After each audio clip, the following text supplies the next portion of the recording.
Thank you. I'm so touched by this conversation today. And in particular, Woman Stand Shining, and your talk about the sensory way of experiencing the earth, and this idea of opening our perception. And so what I'd like to share with you briefly is the story of how I was able to call on the power of photography, gestural and somatic prayer, and most importantly, the indigenous wisdom teachers that have informed the work that I do, and the love of the earth herself to begin what I consider my slow and steady return home to the sacred feminine. The current project that I'll talk to you about started in the winter of 2015. I had not gone there to actually take photographs. It was much like the Appalachian landscape itself. My body holds this map of multi-generational trauma, and part of that trauma includes violence against women mirrored in our exploitation of the land. And so it was actually my therapist's suggestion. She said, I'm going to send you to the earth. You're going to spend the hours a day doing these somatic gestural prayers in hopes that it would heal both my psyche and my body. So on one of these trips to the forest, I was listening to the On Being podcast, and the work of Robin Wall Kimmerer came up. And if you don't know her, she is this amazing plant ecologist and the founding director of the Center for Native Peoples and the Environment. I was listening, and Robin asked this powerful question. She said, do you think the earth loves you back? Right. She went on to say that for us to truly contemplate this question, we needed to accept that the earth had agency and that we were known, deeply known, right, by our home place.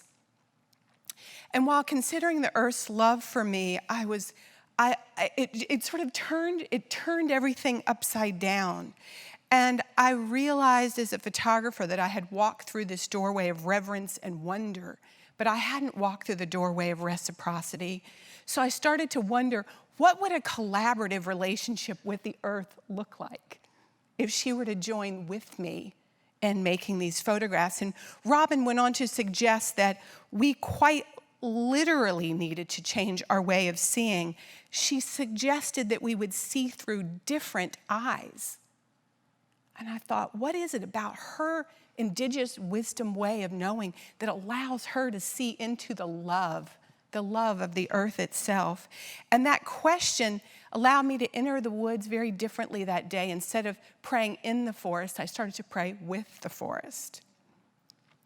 And what happened was really fascinating. I had been to an herbal conference earlier that year, and I was taught this exercise of expanding peripheral vision. And basically what one does is sort of put your arms out and start expanding how far you can see. And what happened was, as my vision started to loosen and I started to expand, this feeling of belonging, deep belonging, washed over me. And suddenly my eyes would snap back, this very narrowed way of perceiving and seeing the world that I had learned as a photographer, focusing. And then it would relax again, and then this feeling of belonging would rush over, and then suddenly I would start to feel this separation again. And back and forth it went, and I remembered that feeling because I've birthed 3 children, and I thought, just relax. And it fell open, and my eyes suddenly could see round. And I remembered that lenses, like our eyes, are actually round. And it's this bounded, linear view of reality that holds this world in this tight and bounded view. So I was so overwhelmed. I went home, I fell asleep, I dreamed in round images, and I woke up and I thought, I'm never going to be able to shoot square and rectangular again. So I was but then burdened with this question of how do I build a camera that allows me to photograph and see in this way? And so I started sort of retrofitting cameras, and slowly moving back into the woods. And I have to tell you, the best part of this is she loved the round. The second I walked into the woods with this round camera, I use it like a divining rod, and I let it lead me and move me through the forest until something lights up, and I promise you, something lights up. And the question was she actually reaching forward for me? And I can't know for sure, but I have come to know that photography is this medium that reminds me that when you see through the eyes of the heart, you come back into this connected and related experience of being in the earth and with the earth. So I want to just tell you a little bit about where this project has gone. One of the things that has been most remarkable is I'm now starting to photograph on other land where people pray and people work with the land every day.